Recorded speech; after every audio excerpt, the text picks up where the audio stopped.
Juan capítulo 14, versículo 25. Os he dicho estas cosas estando con vosotros, mas el Consolador, el Espíritu Santo, a quien el Padre enviará en mi nombre, Él os enseñará todas las cosas y os recordará todo lo que yo os he dicho. La paz os dejo, mi paz os doy. Yo no os la doy como el mundo la da. No se turbe vuestro corazón ni tenga miedo. Habéis oído que yo os he dicho, voy y vengo a vosotros. Si me amarais, os habríais regocijado, porque he dicho que voy al Padre, porque el Padre mayor es que yo. Y ahora os lo he dicho antes que suceda, para que cuando suceda, creáis. No hablaré ya mucho con vosotros, porque viene el príncipe de este mundo, y él nada tiene en mí. Mas para que el mundo conozca que amo al Padre, y como el Padre me mandó, así hago. Levantaos, vamos de aquí. Imagínate que alguien te dijera con toda certeza que dentro de unas horas serás arrestado, severamente torturado y luego condenado a morir injustamente, la muerte más dolorosa que los seres humanos hayan podido concebir, hayan podido diseñar en su maldad. ¿Cuál sería tu reacción? ¿Cómo te relacionarías con las personas más cercanas a ti a partir de ese momento? Honestamente, en una situación como esta, ¿estarías preocupado por ellos o esperarías de ellos que estuvieran preocupados por ti?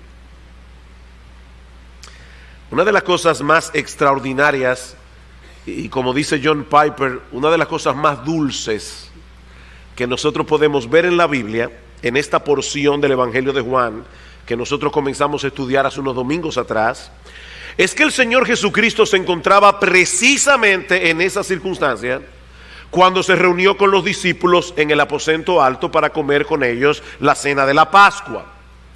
Él sabía que ya Judas había consumado su traición. Él sabía que en pocas horas sería arrestado por los líderes religiosos de Israel, sometido a torturas crueles y denigrantes y luego condenado en una farsa de juicio a morir en una cruz. Y sin embargo, mis hermanos, la mayor preocupación de Jesús en esa noche era consolar el corazón atribulado de sus discípulos. Jesús estaba preocupado por ellos. Jesús quería consolarlos. Jesús quería poder ayudar a estos hombres que estaban experimentando esa noche un profundo sentido de desamparo ante el anuncio de la inminente partida del Señor. Por más de 3 años estos hombres habían compartido sus vidas con Él en una relación intensamente personal, intensamente cercana. Pero ahora Cristo dice que se va y que ellos no pueden seguirle inmediatamente. ¿Qué pasaría con ellos después de su partida? Y lo que era todavía más crucial, ¿qué iba a suceder con la obra que Él vino a hacer, con la obra que Él vino a llevar a cabo? Sobre todo tomando en cuenta, mis amados hermanos, que Él estaba dejando su obra en mano de un grupo de hombres débiles. No olviden que Pedro habría de negar al Señor esa misma noche, y que todos los discípulos lo abandonarían durante el arresto. ¿Qué pasaría con la obra del Señor? Estos hombres estaban urgentemente necesitados de consuelo y urgentemente necesitados de instrucción. Y eso es precisamente lo que encontramos en el discurso del aposento alto. En la sección que vamos a estudiar en la mañana de hoy se encuentra uno de los textos más conocidos del Evangelio de Juan. De hecho, yo estoy completamente seguro que muchos de ustedes conocen Juan 14, 27 de memoria.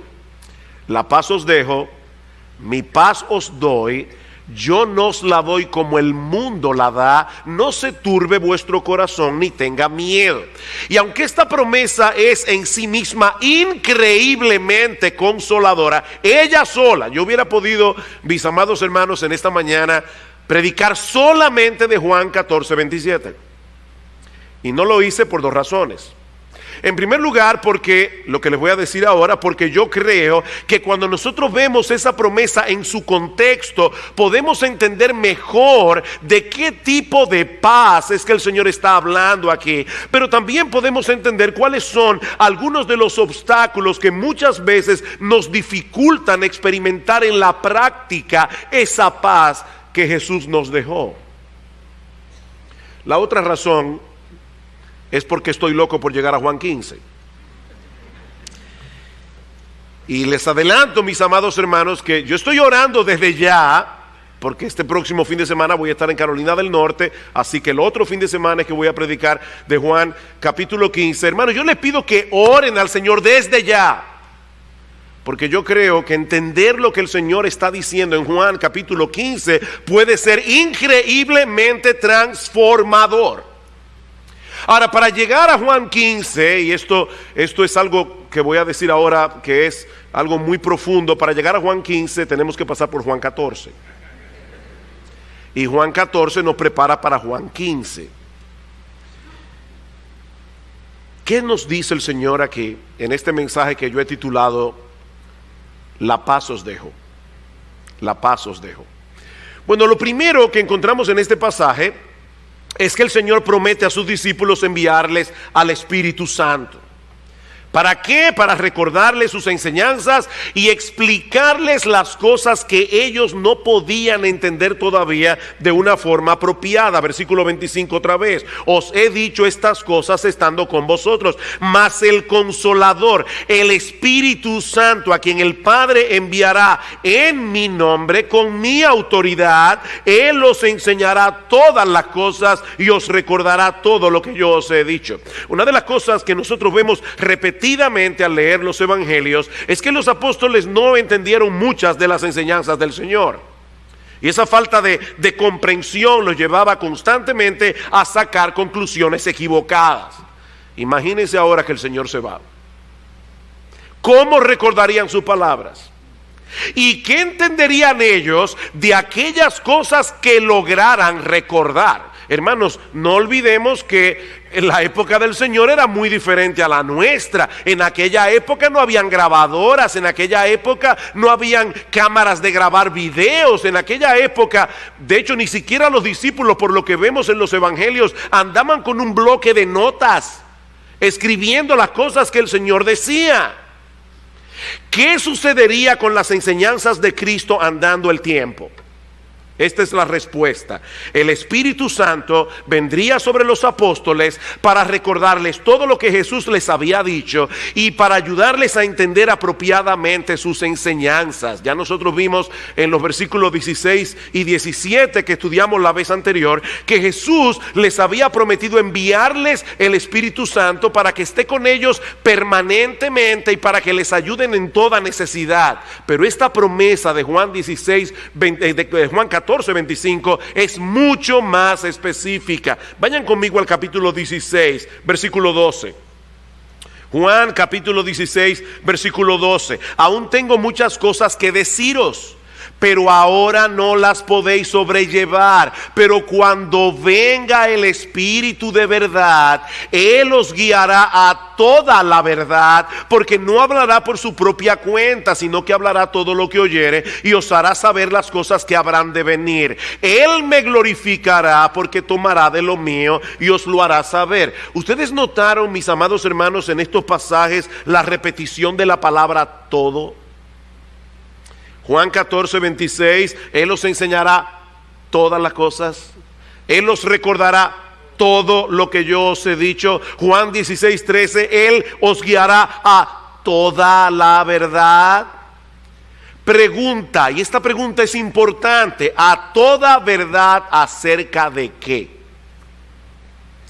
Obviamente, acerca de Jesús y de su obra redentora. Como bien señala Donald Carson, al Espíritu Santo no le interesa impartir a los discípulos de Jesús un conocimiento exhaustivo de física nuclear, de astronomía, de biología celular o de la literatura de Tanzania.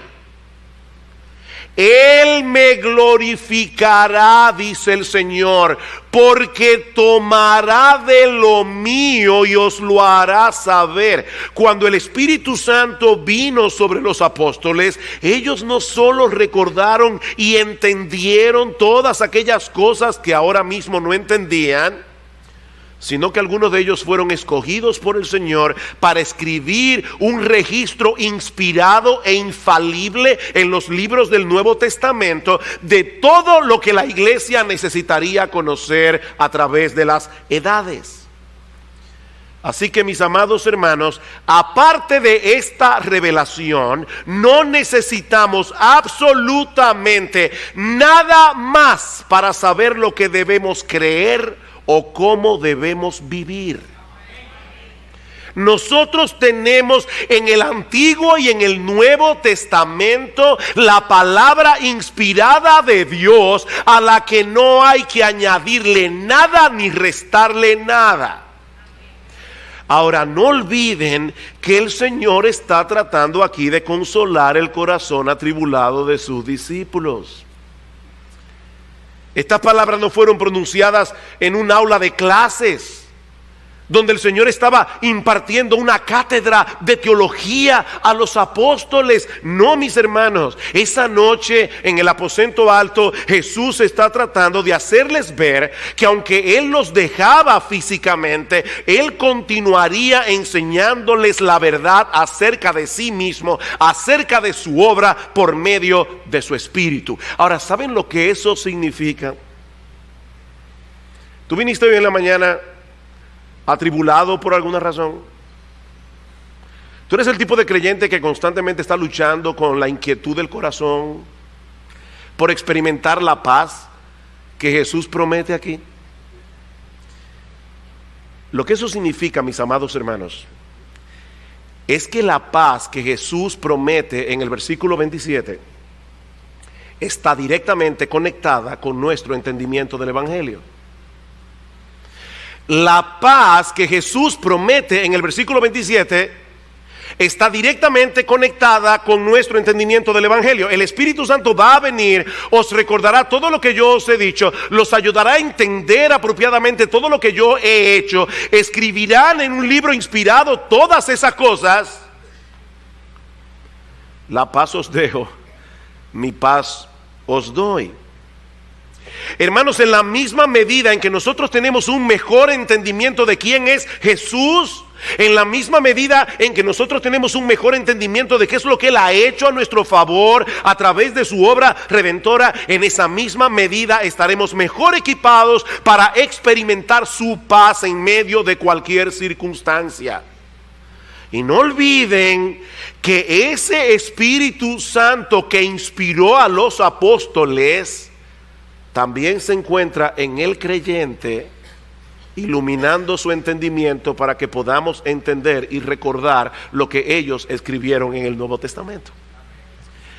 ¿Recuerdan en la porción pasada que ya estudiamos cómo Cristo dice: yo rogaré al Padre y os dará otro consolador para que esté con vosotros para siempre? Y cómo a través de la morada del Espíritu en nosotros, el Padre y el Hijo vienen a morar en nosotros, y ahí está el consolador. Y pusimos el ejemplo de los padres cuando están enseñando a los niños a montar bicicleta, cómo permanecen al lado de ellos por si se caen, para decirle: levanta, sigue pedaleando. El Espíritu Santo está permanentemente con nosotros, recordándonos la palabra de Dios. Ahora, hermanos, por supuesto, eso no sucede en un vacío. Nosotros no podemos recordar lo que nunca hemos leído.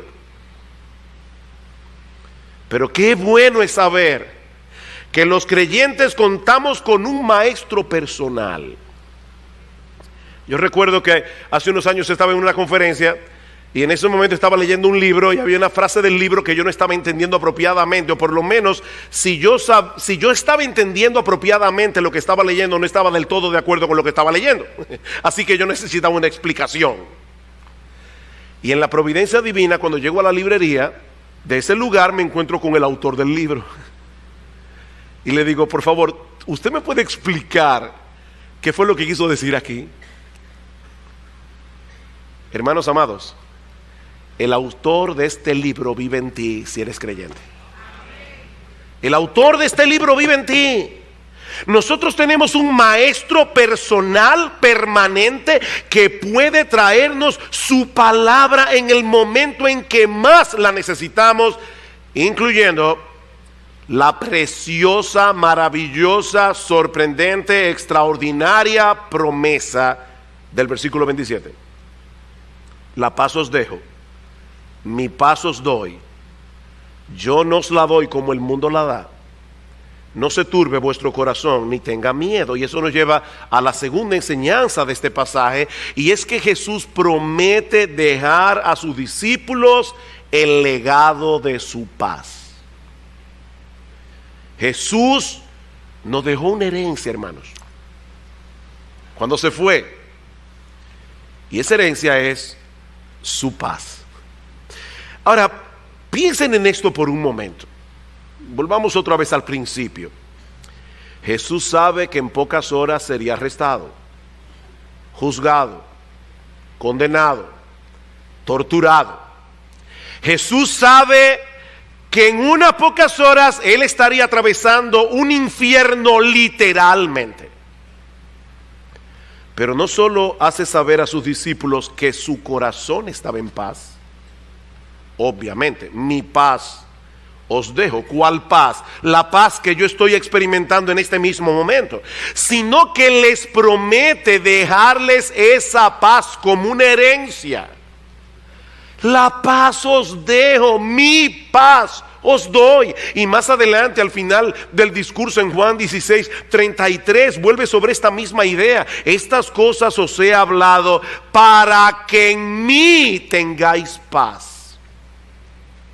En el mundo tendréis aflicción, pero confiad, yo he vencido al mundo. ¿Ustedes se dieron cuenta del contraste que hace el Señor en ambos textos entre lo que recibimos de Él y lo que recibimos del mundo? La paz que yo les doy no es como la paz que el mundo da. De hecho, el mundo será para ustedes una fuente de aflicción. Pero no se turben por eso, porque yo he vencido al mundo. Ustedes podrán experimentar mi paz a pesar de las aflicciones que seguramente tendrán que enfrentar en este mundo caído. Y eso nos dice de entrada, mis amados hermanos, que la paz que Jesús nos ofrece no tiene nada que ver con nuestras circunstancias, porque las de Cristo eran terribles en ese momento. No tiene que ver con nuestras circunstancias. No se trata de una sensación de bienestar que sienten las personas cuando todo parece estar saliendo bien. Mis hermanos amados, la paz que Cristo nos ofrece es una serenidad del alma que brota de saber que nuestras vidas están en las manos de un Dios sabio y todopoderoso que nos ama con un amor inalterable. ¿De qué paz es que el Señor está hablando aquí? ¿Cuál es la paz que Él ofrece? Una serenidad del alma que brota de saber que nuestras vidas están en las manos de un Dios sabio y todopoderoso que nos ama con un amor inalterable. Y noten, mis hermanos, que he dicho sabio primero que todopoderoso. Hay algunas personas que dicen: mi Dios tiene poder. Él es todopoderoso, mi Dios me puede sanar si Él quiere. Mi Dios me puede dar el dinero que yo necesito. Mi Dios me puede dar, sí, Él puede hacer todo eso. Pero a veces en su sabiduría decide no hacerlo. Hermanos, si nosotros solo confiamos en el poder de Dios, a la larga vamos a tener problemas. Nosotros tenemos que confiar en la sabiduría de Dios, en el poder de Dios y en el amor inalterable de Dios. Él nos da exactamente lo que necesitamos cuando lo necesitamos, no lo que queremos cuando lo queremos. Porque Él es lo suficientemente sabio como para saber que muchas cosas que nosotros queremos nos harían daño.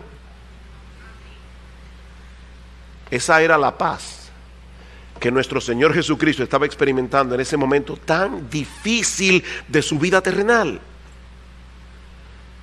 Y fue la paz que Él dejó como herencia para todos los que confían en Él. Mi amigo, si tú estás aquí en esta mañana sin Cristo, esta promesa no es para todo el mundo. Esta promesa no es para todo el mundo. La Biblia nos enseña que el hombre se encuentra en enemistad contra Dios por causa de su pecado. Y por lo tanto nadie podrá disfrutar de la paz de Dios hasta que obtenga la paz con Dios por medio de la fe en nuestro Señor Jesucristo, por medio de la obra que Él llevó a cabo en la cruz del Calvario. Justificados pues por la fe, tenemos paz para con Dios por medio de nuestro Señor Jesucristo. En otras palabras, lo que Pablo está diciendo aquí es que Dios declara justo a todo pecador culpable que deposite su fe únicamente en la obra redentora de Cristo. Y cuando tenemos paz con Dios, entonces y solo entonces podremos disfrutar de la paz de Dios en medio de cualquier situación o circunstancia. ¿Saben por qué, mis amados hermanos? Porque Cristo nos compró la gracia, Cristo nos compró la bendición de tener a Dios ahora como nuestro amigo, como nuestro Señor, como nuestro Padre, como nuestro protector. Esa es la idea de la bendición sacerdotal. ¿Recuerdan Números capítulo 6, versículo 24? Escuchen estas palabras que los sacerdotes de Israel debían decirle al pueblo: Jehová te bendiga y te guarde. Jehová haga resplandecer su rostro sobre ti y tenga de ti misericordia. Jehová alce sobre ti su rostro y ponga en ti paz. Y ponga en ti paz. Mis hermanos, esa es la buena noticia del Evangelio.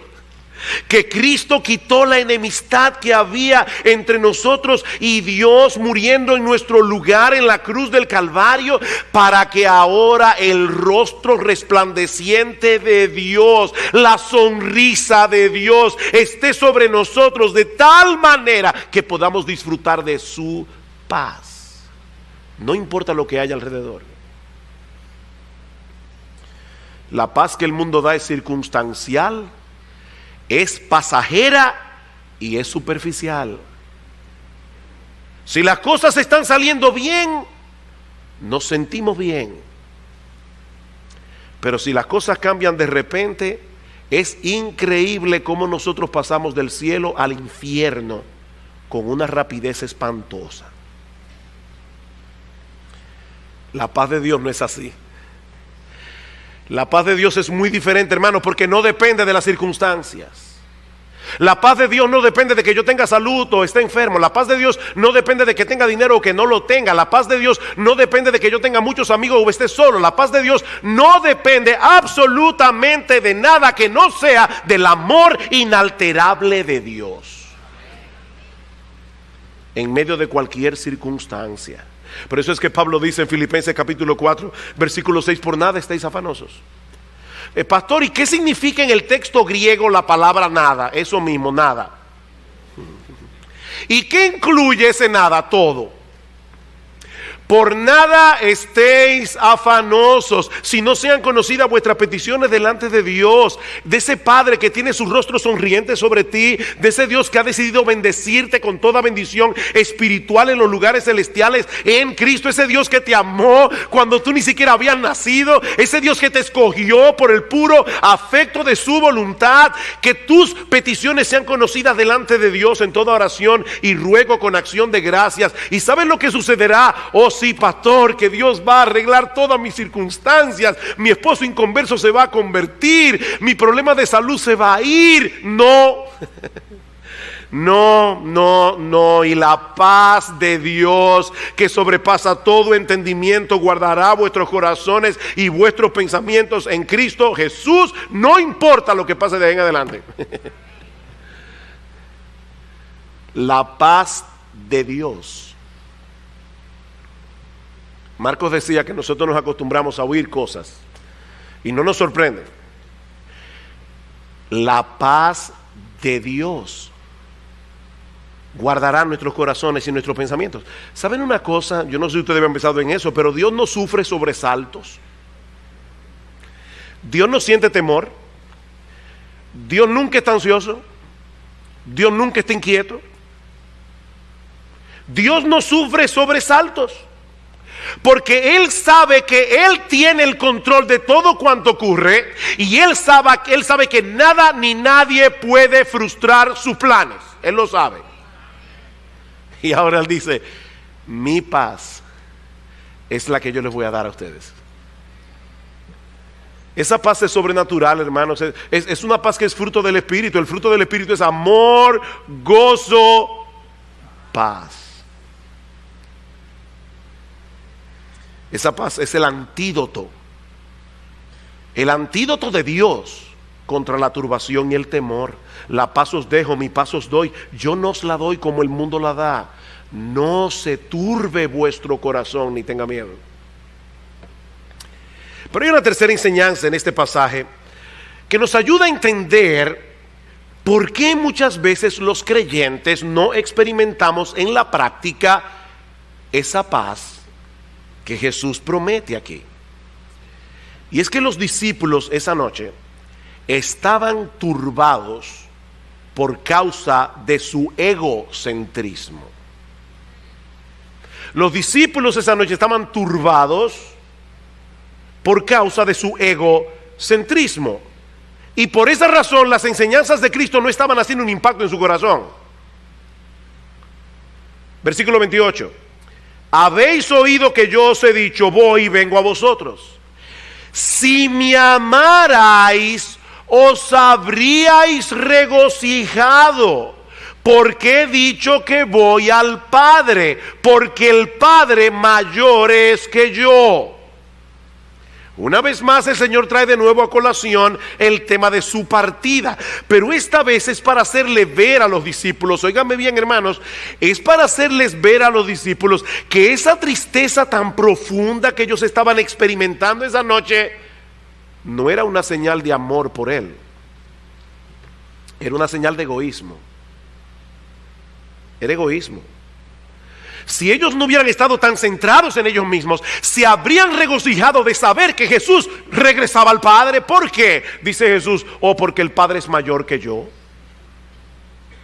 Ese es uno de los textos favoritos de los testigos de Jehová para negar la doctrina bíblica de la deidad de nuestro Señor Jesucristo. Pero ese es un buen ejemplo de lo que sucede cuando nosotros citamos un texto completamente divorciado de su contexto. Porque si hay un libro en el Nuevo Testamento que enseña con toda claridad que nuestro Señor Jesucristo es Dios, es el Evangelio de Juan. Comenzando por su primer versículo. En el principio era el Verbo, y el Verbo era con Dios, y el Verbo era Dios. El Verbo era Dios. Juan capítulo 5 versículo 21, como el Padre levanta a los muertos y les da vida, así también el Hijo a los que quiere da vida, porque el Padre a nadie juzga, sino que todo el juicio dio al Hijo, para que todos honren al Hijo como honran al Padre. El que no honra al Hijo, no honra al Padre que le envió. Se puede tener comunión con Dios el Padre, se puede ir camino al cielo, aunque una persona no crea que Jesucristo es Dios. No se puede. Porque nadie honra al Padre a menos que honre al Hijo. Y cuando una persona cree que Jesucristo es un hombre común y corriente, lo está deshonrando. Juan capítulo 10 versículo 27, mis ovejas oyen mi voz y yo las conozco y me siguen y yo les doy vida eterna. ¿Quién puede dar vida eterna? Dios. Y no perecerán jamás, ni nadie las arrebatará de mi mano. Mi Padre que me las dio es mayor que todos y nadie las puede arrebatar de la mano de mi Padre. Yo y el Padre uno somos. Y en el mismo discurso del aposento alto, cuando Felipe le pide a Jesús que le muestre al Padre, ¿recuerdan ustedes cuál fue la respuesta de Jesús? Tanto tiempo hace que estoy con vosotros y no me has conocido, Felipe. El que me ha visto a mí, ha visto al Padre. De hecho, hermanos, esa misma declaración de Jesús en Juan 14, 28, el Padre mayor es que yo, nos muestra claramente, no que Jesús no era Dios, no, lo que demuestra claramente es que Jesús no se veía a sí mismo simplemente como un hombre, Hermanos, por favor, piensen en esto por un momento. ¿Qué pensarían ustedes de mí si un domingo en la mañana yo vengo al púlpito y le digo: hermanos, miembros de Iglesia Bíblica del Señor Jesucristo, personas que nos visitan, yo tengo una aclaración muy importante que hacer en esta mañana? Dios es mayor que yo.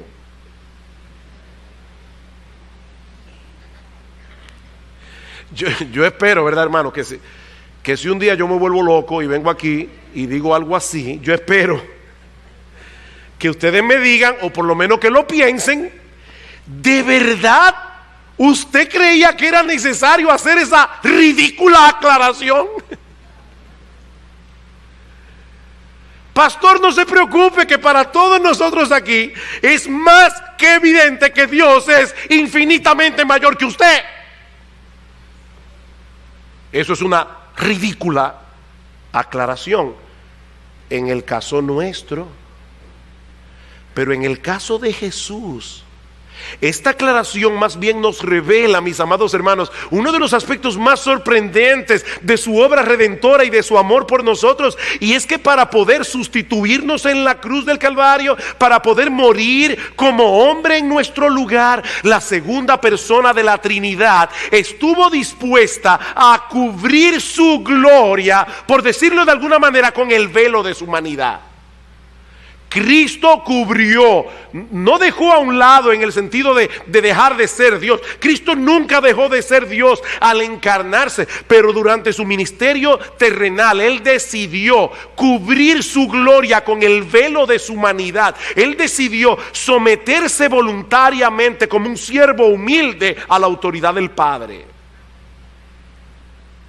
Yo puedo decir que el presidente de la República, en cuanto a su autoridad, es mayor que yo, pero él no es más ser humano que yo. Él no es más persona que yo. Es un asunto de posición. Jesús está diciendo: el Padre es mayor que yo porque yo me encarné y dejé a un lado el brillo de mi gloria, lo cubrí con el velo de mi humanidad, y yo decidí someterme como un siervo a la voluntad de mi Padre. Por eso es que Pablo dice en Filipenses capítulo 2 versículo 5: haya pues en vosotros este sentir que hubo también en Cristo Jesús, el cual, siendo en forma de Dios, no estimó el ser igual a Dios como cosa que aferrarse, sino que se despojó a sí mismo, tomando forma de siervo, hecho semejante a los hombres, y estando en condición de hombre, se humilló a sí mismo, haciéndose obediente hasta la muerte, y muerte de cruz. Jesús estuvo dispuesto a humillarse hasta lo sumo por amor a nosotros. Pero ese estado de humillación habría de concluir cuando Él regresara al Padre, después de su muerte y su resurrección. Esa es la idea que está detrás de la petición de Cristo en Juan 17:5. Ahora pues, Padre, glorifícame al lado tuyo con aquella gloria que tuve contigo antes que el mundo fuese. El regreso de Jesús al Padre implicaba para Él recuperar aquella gloria que estuvo dispuesto a dejar de lado para salvarnos. ¿Cuál es el punto aquí entonces? Que si los discípulos hubieran estado pensando en Jesús esa noche y no hubieran estado encerrados en su pequeño mundo, se habrían regocijado con Él a pesar de la tristeza de la separación. Esto es similar a lo que ocurre cuando un ser querido parte a la presencia del Señor. Y en estos días hemos tenido varias muertes de personas relacionadas a hermanos de nuestra iglesia. Nosotros sentimos tristeza por su partida, pero al mismo tiempo nos gozamos en saber que esa persona que amamos está contemplando en este momento la gloria y hermosura de nuestro Dios en un estado perfecto. Yo le decía antes de ayer a nuestra hermana Urania, don José tuvo más de un año que no podía venir a la iglesia por causa de su cáncer, de su enfermedad. Y yo le decía: don José tuvo más de un año que no podía venir a la iglesia, pero ¿sabe qué, mi amada hermana? Él ya no la necesita. Está en la presencia misma del Señor.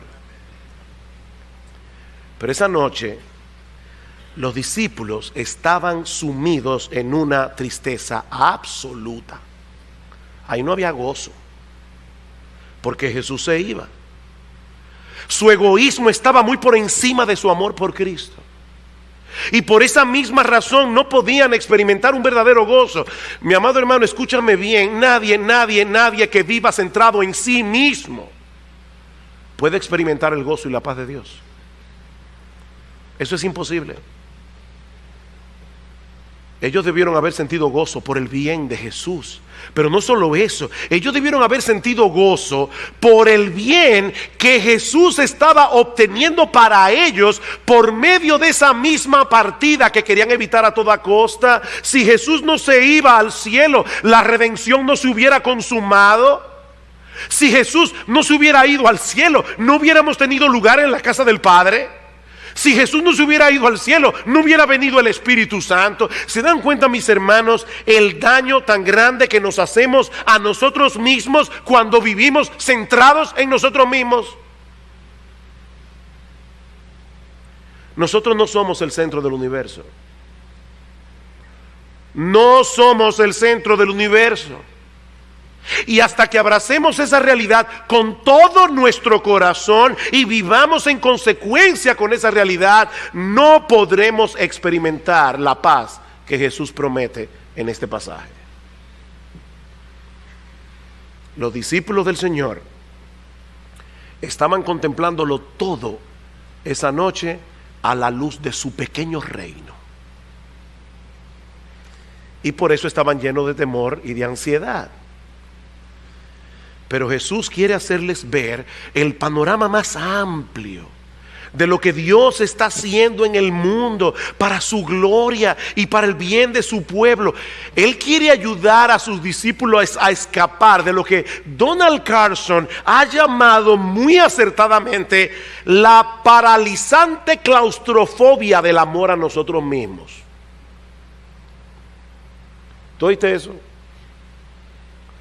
Jesús está tratando de librar a sus discípulos de la paralizante claustrofobia del amor a nosotros mismos. Tú no eres el protagonista de esta película. ¿Recuerdan aquella ilustración de Francis Chan que yo he citado aquí en otras veces, cuando de repente llegan una compañía de Hollywood a filmar una película y contratan a muchos extras y de repente te contratan a ti y tú sales en esa película en una sola escena, un microsegundo y de espalda? Solo tu mamá sabría que eres tú. Y tú contratas a toda tu familia, a todos tus amigos, contratas el cine para tus amigos y para toda tu familia. Vengan a ver esta película acerca de mí. Y cuando terminan la película, ellos te llaman y te dicen: pero tú sí eres idiota. ¿Y quién te dijo que esa película era acerca de ti? Hermanos, eso es exactamente lo que pasa con nosotros. Nosotros vivimos centrados en nosotros mismos, en nuestro pequeño mundo, en nuestro pequeño reino, y vivimos llenos de temor y de ansiedad. Buscad primeramente el reino de Dios y su justicia, y todas esas cosas os serán añadidas.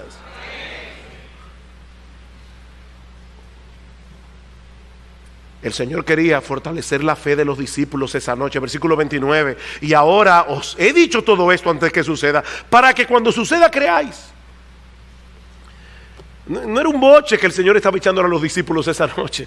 Él estaba alimentando su fe. El Señor sabía que los discípulos iban a recordar sus palabras cuando viniera el Espíritu Santo y cuando todas estas cosas se cumplieran. Y eso iba a acrecentar su fe, de tal manera que ellos iban a poder luchar más eficazmente contra la ansiedad y el temor. Mis hermanos, la paz de Dios y la confianza en Dios siempre andan juntas en la vida del creyente.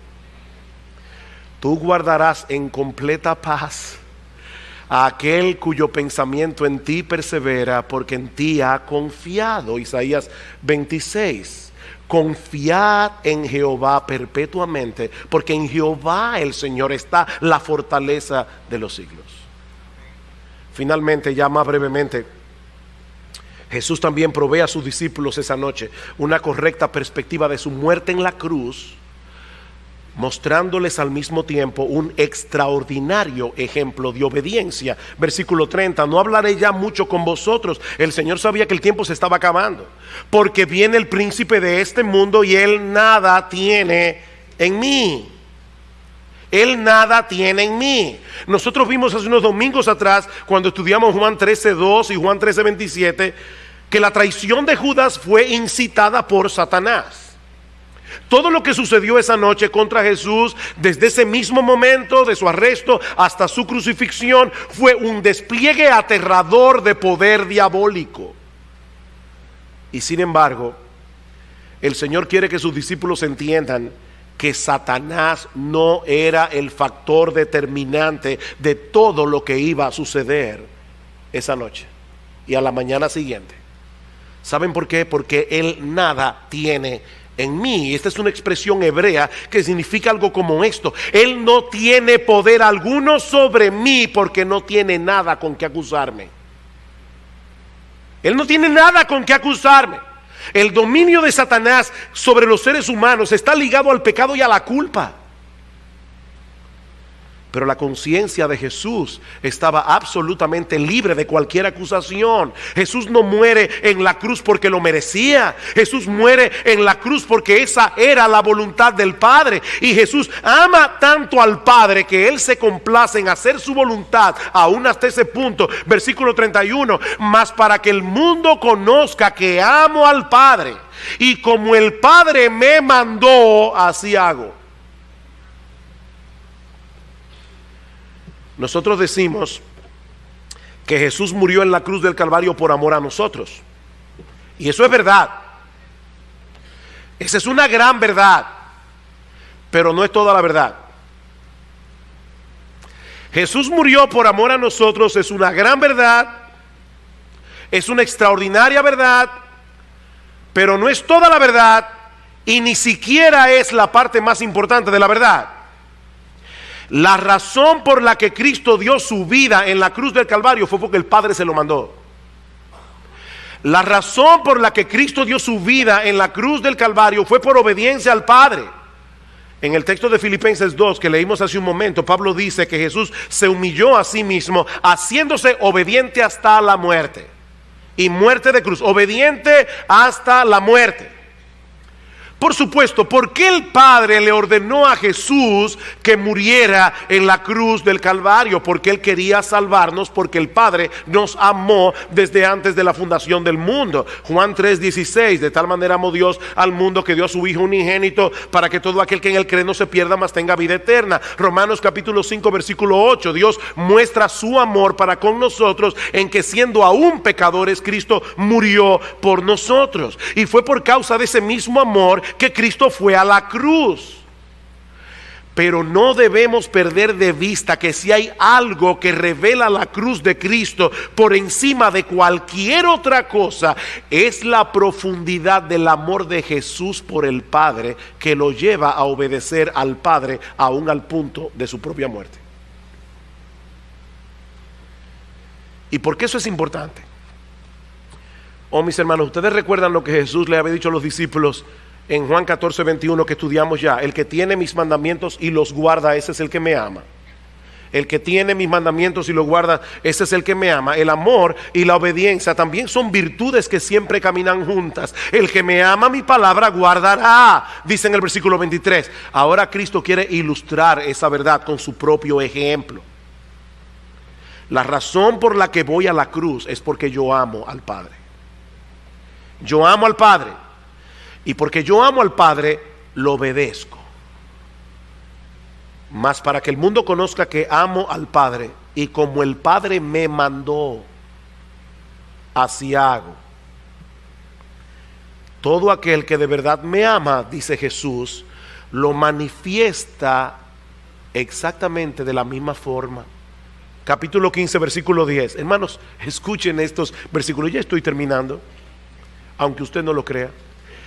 Si guardareis mis mandamientos, permaneceréis en mi amor, así como yo he guardado los mandamientos de mi Padre y permanezco en su amor. Estas cosas os he hablado para que mi gozo esté en vosotros.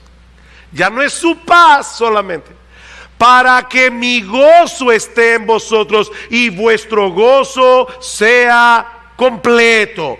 Hermanos, el mundo quiere vendernos la idea de que la obediencia a los mandamientos de Dios produce una vida santa pero insípida. De hecho, yo estoy convencido que la razón por la que muchos jóvenes que muchas veces son convictos de pecado allí sentados y sienten el impulso de rendirse finalmente al Señor, no lo hacen, es porque están aferrados a esta idea: yo no quiero cambiar mi gozo pecaminoso por un santo aburrimiento.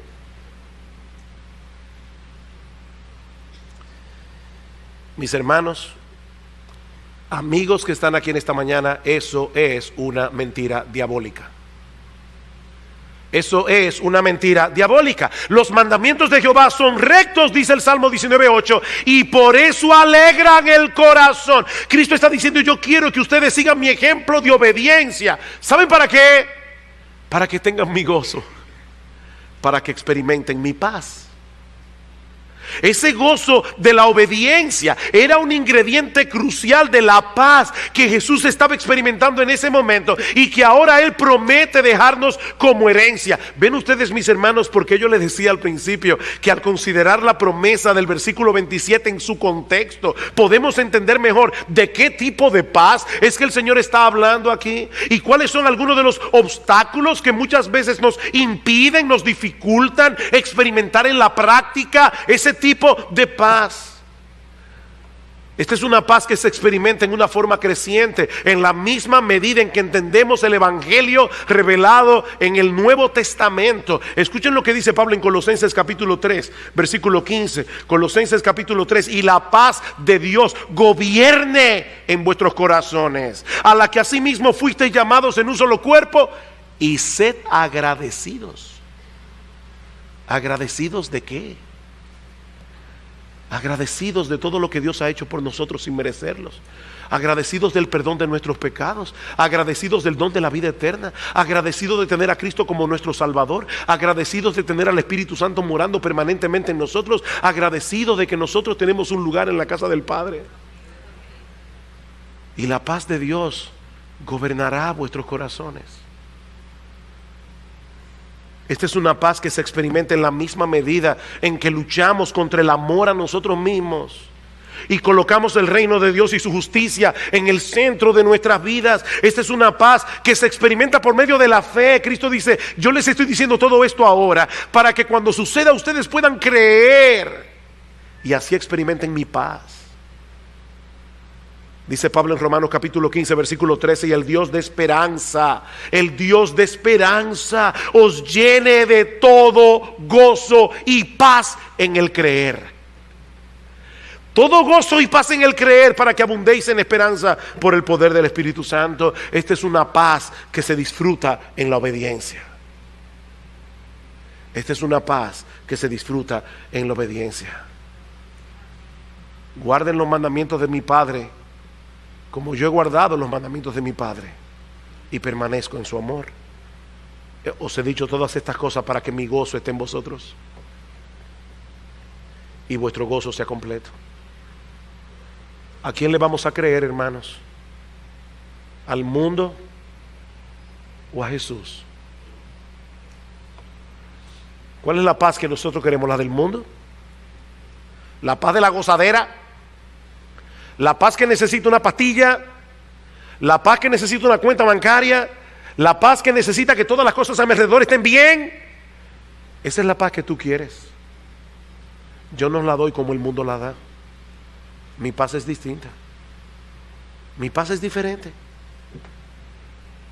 Y si tú estás aquí sin Cristo, mi amigo, recuerda que nadie puede experimentar la paz de Dios hasta que obtenga la paz con Dios, arrepintiéndose de sus pecados y confiando únicamente en Jesús y su obra redentora en la cruz del Calvario. Mi amigo, Jesús promete paz, pero no es paz para cualquiera. Es paz para aquellos que creen en Él. Es paz para aquellos que se reconcilian con Dios. Es paz para aquellos que quieren tener el rostro sonriente de Dios sobre ellos, porque han sido perdonados de todos sus pecados. Concluyo con esta bendición que encontramos en 2 Tesalonicenses 3:16. Esta es mi oración en esta mañana por Iglesia Bíblica del Señor Jesucristo y por todos los que están aquí hoy. Y el mismo Señor de paz os dé siempre paz en toda manera. El Señor sea con todos vosotros. Amén.